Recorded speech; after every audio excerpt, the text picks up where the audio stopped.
Baik, Assalamualaikum. Salam sejahtera, salam GBN, salam Malaysia, salam kuasa ketiga dan salam pejuang. Okey, kita hari ini akan membincangkan perkembangan terkini berhubung dengan Belanjawan 2021 dan beberapa perkara berkait. Okey. Pertamanya, saya nak straight to the point ya. Pertamanya, kalau saudara-saudara ingat, tempoh hari keluar ura-ura kononnya Anwar sudah memiliki sokongan majoriti 113 ahli parlimen. Kemudian ada pula seorang laskar cyber, ini kira orang kuat Najib lah ni. Kononnya bilangan sebenar adalah 113 campur 8, iaitu 8 tu datang dari ahli parlimen UMNO. Dan kita sedia maklum siapa tu Anwar Ibrahim yang memang kemaruk nak jadi Perdana Menteri. Kalau ada sokongan itu dan kalau benar Anwar sudah kumpulkan akuan bersumpah banyak itu dan yakin bahawa beliau boleh menjadi Perdana Menteri, maka pada hari ini apabila berlaku undian belanjawan selepas bacaan ketiga, sudah pasti 100%, saya ulang, okey, usaha akan dilakukan untuk menumbangkan kerajaan pimpinan Muhyiddin Yassin agar Anwar boleh jadi Perdana Menteri. Maka sudah pasti belanjawan akan ditolak. Tetapi apa yang berlaku hari ini adalah belanjawan telah diluluskan. Saya dah beritahu tempoh hari, Anwar does not have the numbers, dan saya 100% sure, sebab saya tahu mengapa dia tidak ada sokongan majoriti. Dan hari ini undi belanjawan diluluskan, undinya 111 lawan 108. 108 ni ahli parlimen pembangkang, maknanya sebulat suara lah. Tetapi kalau benar Anwar ada sokongan majoriti, sudah pasti ada ahli-ahli parlimen daripada UMNO yang didakwa menyokongnya tu akan bangun untuk atau menolak belanjawan lah. Tidak akan undi belanjawan. Tetapi perkara ini tidak berlaku. So, hari ini sudah disahkan bahawa Anwar tidak memiliki sokongan majoriti. Dan benda ni sebenarnya saya dah tulis bahawa tim A, Zahid, Najib, kalau korang ingat saya tulis satu artikel di blog thethirdforce.net yang menunjukkan Zahid dah berputus asa, Najib dah berputus asa. Dalam artikel tersebut saya tulis bahawa mereka sudah tahu Anwar tidak memiliki atau tidak berjaya mendapat jumlah sokongan, jumlah surat akuan bersumpah dalam bilangan yang perlu untuk memberi keyakinan bahawa Anwar memiliki sokongan majoriti. Jadi tim A ni dia pergi kepada plan B.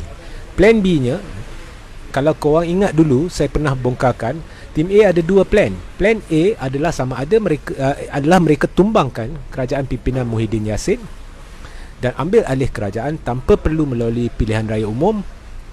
Dan seandainya berjaya, Pakatan Harapan dan Barisan Nasional bergabung untuk membentuk kerajaan baru. Tetapi jika tidak berjaya, maka mereka akan cuba cetuskan pilihan raya umum ke-15 bila keadaan mengizinkan. Ya, saya akan cerita sebentar lagi babak keadaan mengizinkan tu, apa maksud saya. Tapi bila keadaan mengizinkan, dalam masa terdekat, okey, mereka akan cuba bubarkan parlimen, cetuskan pembubaran parlimen, ya, dan dengan harapan akan masuk pilihan raya umum ke-15 dan semua akan bertanding atas kapasiti masing-masing, atas kekuatan masing-masing. Maknanya Barisan Nasional dengan Barisan Nasional, Pakatan Harapan dengan Pakatan Harapan.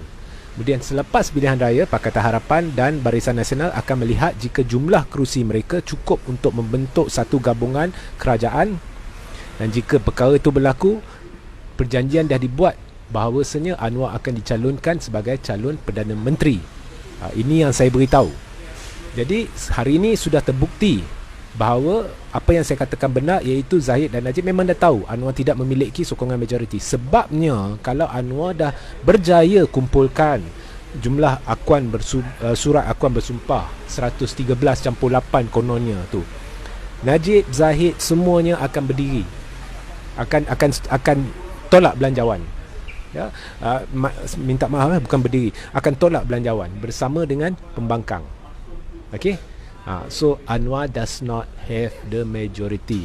Dan saya dah beritahu, yang diwar-warkan kononnya Anwar memiliki 113.8 tu adalah untuk memperdaya ahli parlimen agar mereka yang masih tidak menyokongnya akan jadi takut atau tidak, atau yakin bahawa dia memiliki sokongan majoriti, dan hari ini mereka akan menyokongnya. Okey, baik, itu dah terbukti benar. Jadi yang saya tahu dengan pasti, ini yang saya tahu dengan pasti, bahawa tim A sudah masuk plan B. Sebab Zahid dan Najib tahu bahawa Yang di-Pertuan Agong tidak akan bubarkan parlimen seandainya kerajaan pimpinan Muhyiddin Yassin jatuh. Tidak akan bubarkan parlimen dalam masa terdekat, melainkan angka COVID tu jatuh kepada 2 digit atau kecil lah. Okay? Dan mereka juga takut bahawa seandainya kerajaan pimpinan Muhyiddin jatuh, Tun Dr. Mahathir Mohamad akan kembali sebagai Perdana Menteri. Jadi plan B adalah mereka mengharapkan bahawa kita tunggu dulu parlimen dibubarkan sama ada bulan Januari atau bila-bila, dengan harapan pilihan raya umum berlaku dalam bulan Mac. Tetapi ada yang beritahu saya sebelum bulan Jun tu, tak tahulah. Tapi dalam masa terdekat. Okay? So itu yang mereka nak, sebab pokoknya mereka nak pilihan raya diadakan sebelum adanya keputusan-keputusan mahkamah berhubung kes-kes yang sedang berjalan, melibatkan Najib, melibatkan Zahid dan sebagainya. Okey? So itulah yang berlaku. Okey. Now, ini yang tu tadi yang saya pasti. Okey. Babak yang saya tidak pasti ni, mengapa tim B ni tidak bangun untuk menyokong untuk menolak belanjawan. Tim B yang 25 ahli parlimen lebih. Now, ada versi yang mengatakan dari satu sudut, apabila tim B tidak menolak belanjawan, sekaligus telah terbukti bahawa Anwar tidak memiliki sokongan majoriti. So itu perkara baik. Jadi ada satu versi yang mengatakan bahawa ini disengajakan untuk menunjukkan, membuktikan bahawa Anwar tidak memiliki sokongan majoriti, supaya apabila sudah dibuktikan Anwar tidak memiliki sokongan majoriti, sudah dibuktikan bahawa persekutuan antara Anwar dengan Najib dengan Zahid ini tidak berjaya, baru selepas ni dalam masa terdekat akan berlaku satu langkah dan kerajaan pimpinan Muhyiddin tidak akan bertahan lama. Itu satu versi. Satu lagi versi yang menyatakan bahawa dua-dua sumber ni saya percayalah, tapi itu yang saya confuse sebab ada dua versi. Versi yang kedua menyatakan bahawa sebenarnya tim B ni teragak-agak untuk menolak belanjawan sebab satu yang mereka tak pasti berkenaan dengan warisan ni. Sebab pada 26 November lepas, warisan tidak bersekutu dengan Tun dari segi nak tolak belanjawan. Okey. Nombor dua, mereka merasakan oleh kerana kemungkinan besar pilihan raya akan berlaku dekat, maka lebih baik mereka tunggu parlimen dibubarkan sebelum mereka bersekutu dengan blok bebas kuasa ketiga. Jadi mana satu yang benar ni saya belum dapat pastikan. Kalau esok esok mungkin saya tak live sebab saya ada perjalanan.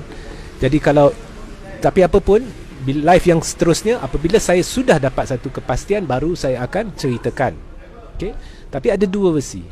Tapi kedua-dua versi ada logiknya. Satu versi itu yang mana mereka tidak berdiri untuk buktikan dulu bahawa Anwar tidak memiliki sokongan majoriti, ura-ura Anwar memiliki sokongan majoriti itu adalah palsu, dan kerjasama antara Anwar, Zahid dan Najib itu telah gagal. Memang logik, sebab memang hari ini terbukti Anwar menipu, kantoi. Tapi yang lagi satu versi itu pun saya rasa ada logiknya. So saya tak tahu, saya mengaku. Okey. So bila saya dah dapat tahu, seandainya saya dapat tahu, saya akan ceritakan. Kalau tidak, kita tunggu sahaja dan lihatlah yang mana satu benar. Tetapi yang saya gembira hari ini, okey, is Anwar sekali lagi terbukti dengan jelas penipu. Dan saya tidak kisah belanjawan diluluskan, sebab akhirnya apa yang saya juga gembira adalah dalam masa terdekat selepas angka COVID ni menurun, saya sokong diadakan pembubaran parlimen dan pilihan raya yang cepat. Okey. Dan untuk makluman saudara-saudari, sudah berlaku pergolakan di dalam PAS. Sudah berlaku pergolakan di dalam DAP dan pergolakan di dalam tim A UMNO. Ya, bukan UMNO tetapi tim A UMNO yang merancang segala yang jahat ni, itu pun dah mula bergolak. Now, tim A UMNO ni I don't care, sebab saya terus terang lah, tim B ni dengan siapa pun saya dah muak dengan UMNO. Okay, tim A ke tim B ke, saya kurang percaya dengan ahli-ahli parlimen UMNO, melainkan Tengku Razaleigh Hamzah. Dia adalah seorang yang saya sanjungi, hormati seperti mana saya sanjungi dan hormati Tun. Dan saya amat-amat berharap Tengku Razaleigh Hamzah membuat political statement, political commitment. Harapan peribadi saya agar dia keluar dari UMNO dan duduk bersama Tun dalam blok bebas kuasa ketiga. Apapun, ada pergolakan dalam PAS yang hari ini berlaku adalah satu kumpulan yang mewakili akar umbi telah menghantar satu memorandum kepada kepimpinan pusat PAS untuk menyeru agar kerjasama PAS dengan PPBM, penyertaan PAS dengan Perikatan Nasional dikaji semula. Dan mereka juga menyentuh kenyataan yang dikeluarkan oleh beberapa individu dalam PAS seperti Taqiyuddin Hassan yang mengelirukan semua, khususnya yang melibatkan isu Perak dan menasihati PAS. Kepimpinan PAS ini berat ni, menasihati akar umbi, menasihati kepimpinan PAS agar merujuk dengan ahli-ahli PAS sebelum membuat satu keputusan yang besar. Dan nampak dah.